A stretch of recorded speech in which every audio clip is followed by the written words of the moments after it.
All right, so some guy by the name of Thomas Mulcair, I think he was a former NDP leader or whatever, is backing the term usage of genocide that the Russians are doing. And again, I made a video like 2 days ago talking about this, but this is just another person hopping on the bandwagon, I guess you could say. Here, take a listen. On this, CTV News political commentator, former NDP leader. Tom, it's always good to see you.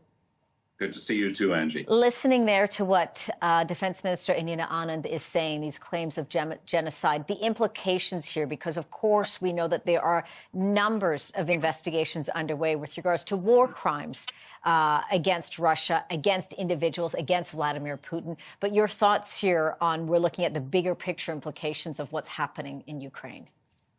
I think you're using exactly the right term. It's the implications. And that's why Anita Anand stops just shy of actually affirming that there is a genocide. She said a strong argument can be made.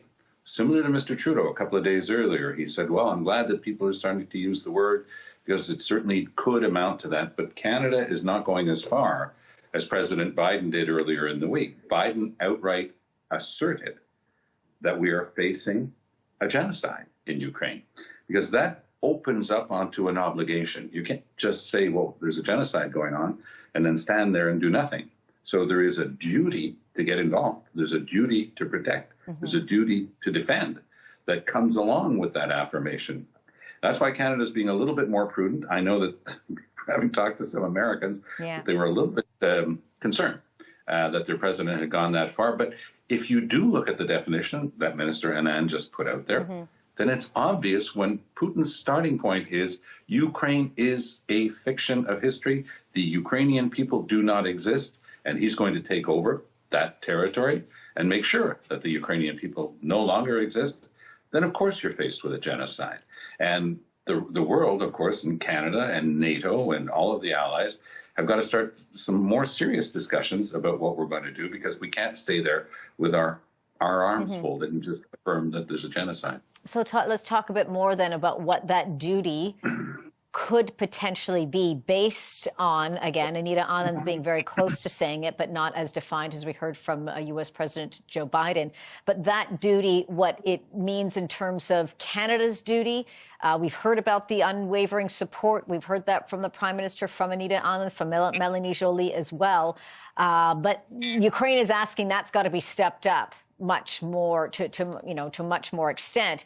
But the line, of course, is depending on how far we step that up, we're avoiding to keep NATO directly involved. Everyone's got the same analysis. Yeah. The day NATO troops start shooting at Russians, you've got a world war. All right, so first off, where was all this support to help Ukraine in 2014 when the Russians invaded back then? Because again, I made a video about that, and the Russians took the Crimea Peninsula, which had a major shipyard or dockland or something. It also gave them more control of the Black Sea, which I guess has oil in it or something. So where was this outcry then? Like, why is this any different? Second, the reason I don't like the fact that Canada's giving Ukraine money, and I think even weapons, would be the same thing with the Americans giving the Mujahideen money and weapons, to kill the Soviets in Afghanistan. And then what? The Mujahideen became the Taliban that we have to deal with today. I guess you could call that a minor personal concern. And of course, further on in this video clip, he mentions that Russia may use chemical weapons. Why do they keep bringing that up? In my opinion, and this is just my opinion, it sounds to me that they want Russia to use chemical weapons. Now let's move on to the video itself, the news network. I was surprised they actually left the comments on, and there were a lot of comments that were against Canada's involvement in this Ukrainian-Russian conflict. But this comment made me laugh. Too bad the current NDP lackey leader has no guts. He just follows Trudeau. Bring back Mulcair. He's 10 times the leader Trudeau is. Or this Cy, whatever. No, Mulcair is exactly the same as Trudeau. He's just following Biden's say-so. Biden says it's a genocide. Trudeau says it's a genocide.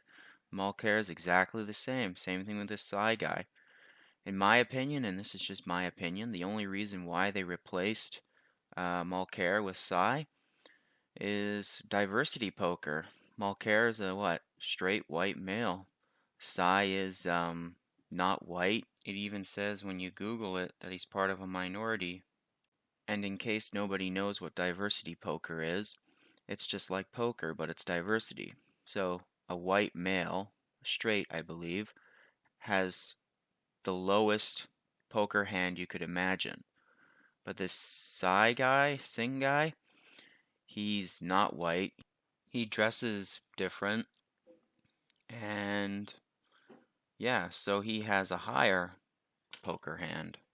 Another example would be the Green Party leader. Before the new change, it was Elizabeth May, who was white and I think straight. I'm not entirely sure. So again, a white woman would have a higher poker hand than a white male. But now the new leader is, well, black. So the question is, who has the highest poker hand? The Green Party leader or the NDP leader? Probably the Green Party leader in my opinion. Now as for Trudeau, well, he got into politics because of his father. In my opinion, all his political pull is because of his father. It's that whole political dynasty stuff. It's just like the Bushes. That's why I like Trump so much.